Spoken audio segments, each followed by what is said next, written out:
Tous les SaaS qui ont fait des millions d'euros ont suivi ce conseil. Salut tout le monde, c'est Yo, j'espère que vous allez bien. On se retrouve pour cette 4e vidéo YouTube. On va parler du 5e conseil de YC dans cet arc magnifique de Y Combinator.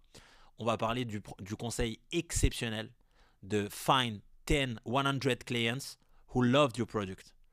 Trouve tes 10 à 100 clients qui aiment ton produit. Ce conseil-là, ça a été un game changer total pour ma boîte, mais ça a été un game changer total pour la plupart des boîtes de mes amis, cofondateurs, qui ont monté des startups et même des entreprises qui ne sont pas des startups. C'est de trouver ces fameux clients, on les a tous eus ces clients qui se sentent imprégnés et complètement pris d'une mission d'accompagner la boîte comme si c'était leur boîte. Je ne sais pas pourquoi, sûrement parce qu'un entrepreneur qui incarne son produit donne de l'énergie, du temps, transpire, il se passe des choses, ça crée de l'émotion chez certains clients. Et ces clients-là, ils ne sont pas comme les autres. C'est les clients qui à 23h ont bêta-testé ta nouvelle features et t'envoient un message pour te dire bravo. C'est les clients qui te disent quand il y a un bug, fais attention Yo, il y a un bug, la feature X ne marche plus. Du coup, je me permets de te le dire. C'est les clients qui vont appeler ton support pour les féliciter du travail qu'ils ont fait. Peu importe. C'était 10, 100 clients. Alors là aussi, vous savez, dans les vidéos, dans YC, et c'est normal, ils ont raison de le faire, ils donnent des grands chiffres. Ne vous arrêtez pas à ça. C'est pas 10, c'est pas 15, c'est pas 80, c'est pas 100. On s'en fiche. C'est les quelques clients qui ont donné plus d'âme et d'énergie à votre entreprise que les autres. Et ces clients-là, chers amis, c'est votre trésor. C'est le trésor de guerre parce que c'est avec eux que vous allez faire cette aventure-là. Et c'est grâce à eux que vous allez réussir à faire des millions d'euros. Pour une raison simple, c'est que ces clients-là, c'est le marché. Et que ce marché-là, pour une raison exceptionnelle, limite même incompréhensible, vont vous donner de la data comme personne ne vous en donnera. Parce qu'ils considèrent faire partie de l'aventure, faire partie du projet. Alors, ces clients-là, ils sont hyper facilement détectables, mais il ne faut pas les perdre. Il ne faut pas les louper. Il ne faut pas les prendre pour n'importe qui. Un client qui, par exemple, vous donne 3 feedbacks sur la solution, il y a 2 manières de prendre les choses. Soit on se braque et on se dit ouais, enfin, c'est normal, c'est un nouveau produit, ça bug, ça va être réglé, bon, avec un peu d'ego. Je le redis, l'ego, c'est une qualité si c'est de l'ego bien placé. De l'ego mal placé, c'est un vilain défaut pour un entrepreneur. Là, il n'y a pas d'ego à avoir. Il y a quelqu'un qui prend du temps pour vous feedbacker sur votre solution. Il y a quelqu'un qui est en train de prendre du temps à lui alors qu'il est client chez vous, peut-être payant, peut-être en période d'essai, mais quoi qu'il en soit, il n'est pas salarié de l'entreprise. Il représente le marché et il prend du temps pour vous donner du feedback. Et en fait, ça doit allumer un voyant chez vous en vous disant hop, j'ai trouvé une pépite. Évidemment, à condition que le client le fasse avec bienveillance, respect, gentillesse. Ça, même pas besoin de l'évoquer. Mais s'il le fait, vous, ça doit ouvrir un voyant en se disant j'ai de la chance et je vais écouter ce qu'il me dit. Et ce client-là, je vais le considérer différemment. Et pour le détecter, je le redis, c'est super simple. C'est celui qui, dès qu'il y a un bug, il vous envoie un message. C'est celui qui vous appelle à pas d'heure. C'est celui qui vous félicite quand il y a des nouvelles choses. Et en fait, ce client-là qui va se transformer, si vous faites bien votre boulot, en ces clients-là, ça va être vos aventuriers de la startup. Ça va être vos 10, 100 customers who love your product. Ça va être les 10, 100 clients qui aiment votre produit. Je vous prends un exemple. Je ne sais pas s'il regardera cette vidéo, mais il se reconnaîtra. Moi, j'ai un client exceptionnel qui s'appelle Anthony. Ce client-là, au début, je l'ai appelé client Limova AB Tester.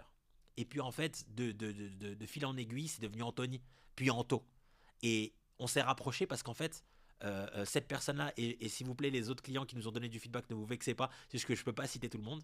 Mais ce Anto, ça a été la personne qui, à 23h50, me disait vous avez fait des progrès exceptionnels sur l'IA téléphonique. Vous avez fait des progrès exceptionnels sur votre SEO. Mais par contre, j'ai testé avec des amis, ils ne sont pas convaincus par ça. Vous devriez changer ça. Mais moi, évidemment que Anthony ne paye pas.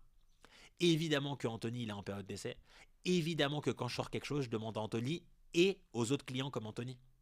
Parce que qui mieux qu'Anthony pour comprendre le besoin du marché, sachant que Anthony est le marché. Et donc, si vous voulez, chers amis, dans cette vidéo, ce que je vais vous faire passer comme message, c'est par pitié, ne vous vexez pas.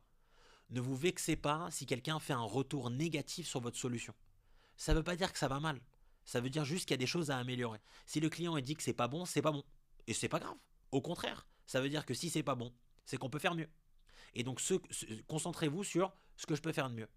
Et ces clients-là qui prennent du temps et qui ne font pas un bouton désabonner, mais ne se désabonnent pas et vous envoient un mail et vous envoient un appel, vous devez les détecter.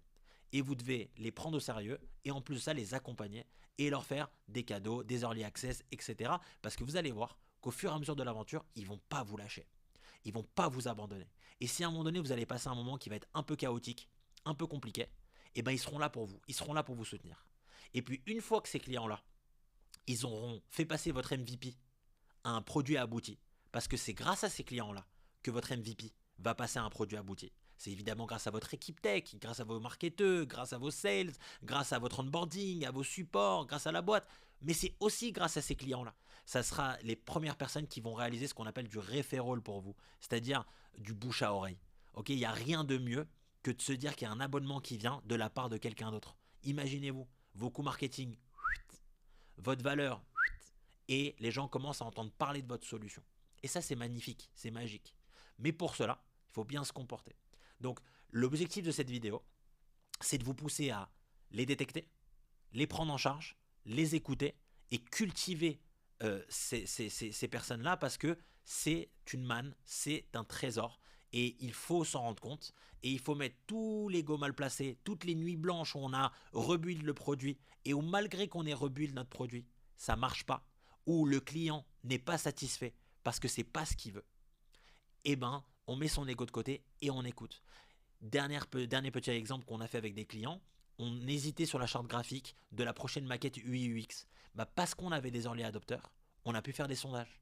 On a pu leur envoyer des choses. Nous, chez Limova, il n'y a aucune nouvelle feature qui sort sans avoir demandé à ces early adopters ce qu'ils en pensaient.